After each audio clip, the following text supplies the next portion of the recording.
Hey y'all, what's up and welcome to today's video. For those of you who are new and are not yet subscribed, hello, welcome. My name is Tyler with an O. And for those of you who are already subscribed, already my people, and you are coming back, thank you so much for returning for another video. So let's go ahead and jump right into this episode of Pose. Now I'm gonna backtrack for a second, and if you haven't watched it, go ahead and click that and watch it. From the last episode of Pose, I asked specifically that we start this episode where the last episode ended, with that whole conversation that needed to be had between Stan and Angel when he showed up to her at Show World or whatever. They did not grant my wishes, no. However, I'm kind of happy and sad about the way that their storyline went. And we peeped this and knew this was going to happen from the preview, but obviously Stan and Angel got together. He officially claimed her as his girlfriend. Well, he said that, I'm your boyfriend, whatever.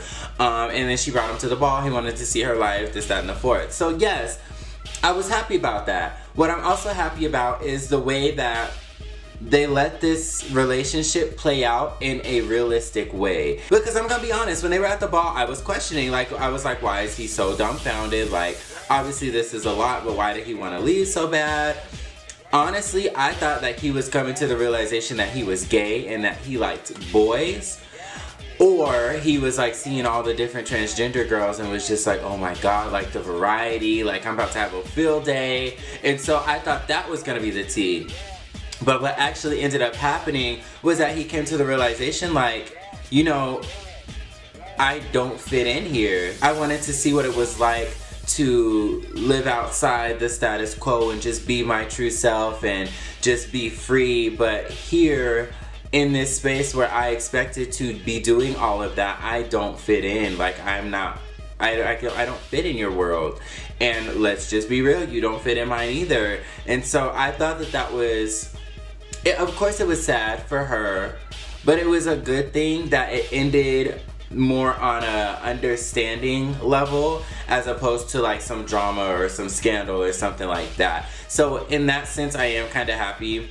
Also, what makes me upset about it is that is the end of Angel's storyline. I mean, she went back to hoeing. I don't want to say hoeing, but she went back to sex work. She was my favorite character. This storyline was what, like, you know, I wanted to see more. I wanted to see where this was gonna go. With them breaking up, are we even gonna see any more about Stan? Are we gonna see anything pertaining to his wife and kids? Like, I don't know. I don't know where to go from here. But speaking of breakups, we'll go ahead and get into the next story, which was Elektra and her sponsor. We just gonna call him Mr. Moneybags. So Elektra and Mr. Moneybags, he had came back, you know, from his long trip. Of course, she got her new puss, okay? And so, you know, they was about to get freaky or whatever. Then he was just like, are you tucking? And she was just like, girl, tucking where? Bitch, where? Okay? And so, obviously, he did not want her to do that. He got upset about it. And basically was just like, you ruined this. And he, like, put her out.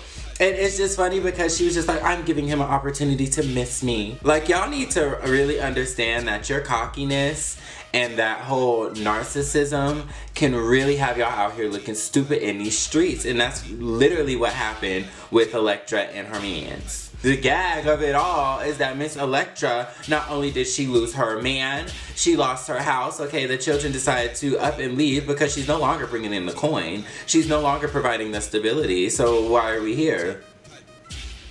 Hello. You know, she was never nice. And on top of that, homegirl has come full circle and is back at Show World, girl.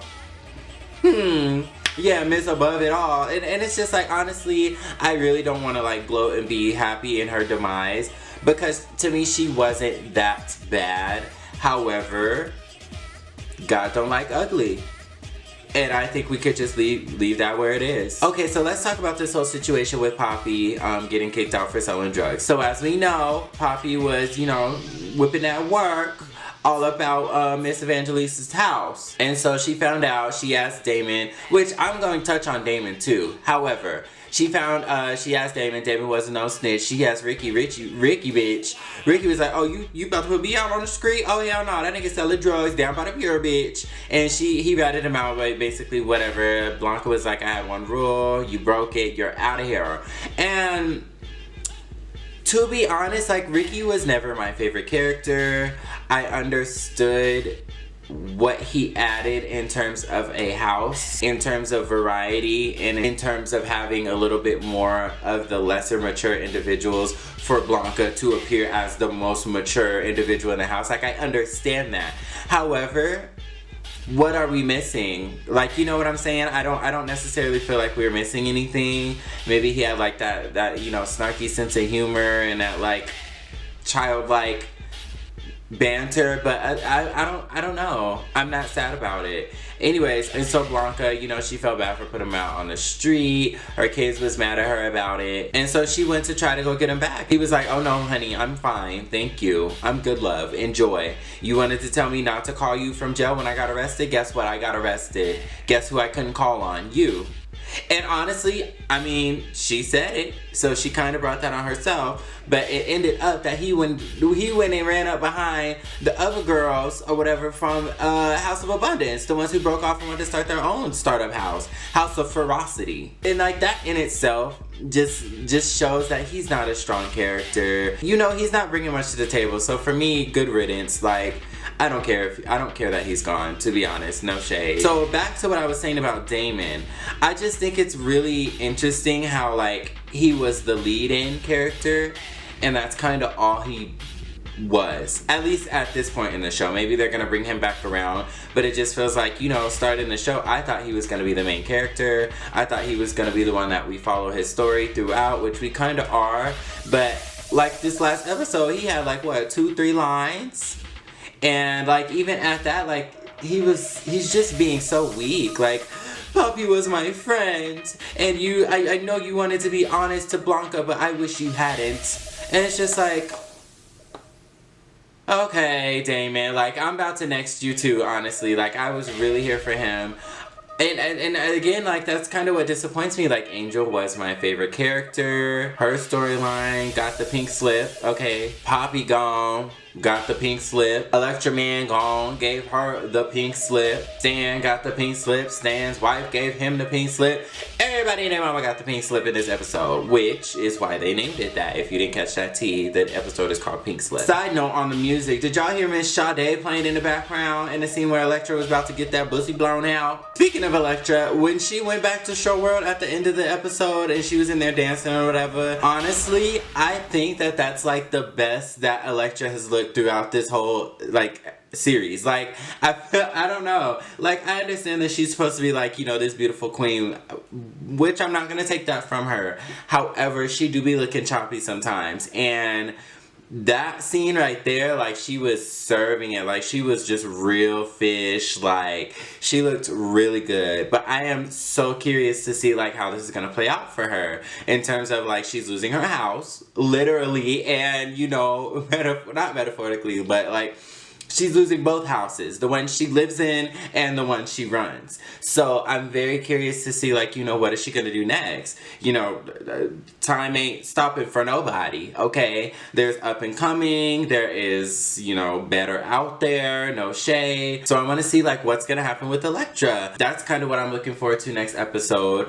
Also, I'm ready for them to bring Damon back to the forefront. I wanna know, like, you know, is there anything that is gonna happen with Damon? I'm happy that this ball, they gave a category that wasn't necessarily, how can I say, like, you know, they do realness, or they do, like, face, or body, but, like, this one was, like, it required more creativity. I like that they did the galactic, out of this world, whatever it was, and it was kind of giving like club kid avant-garde tease, and I like that. Like, I don't want people who aren't familiar with balls or not familiar with categories or walking or anything like that, they might not know that that side exists, and they might think it's just a beauty pageant when it's not. Like, you know, it requires some talent and some creativity. And on the topic of talent, I feel like they need to bring back around the voguing. I feel like that is such a big part of the house and ballroom culture, and it is not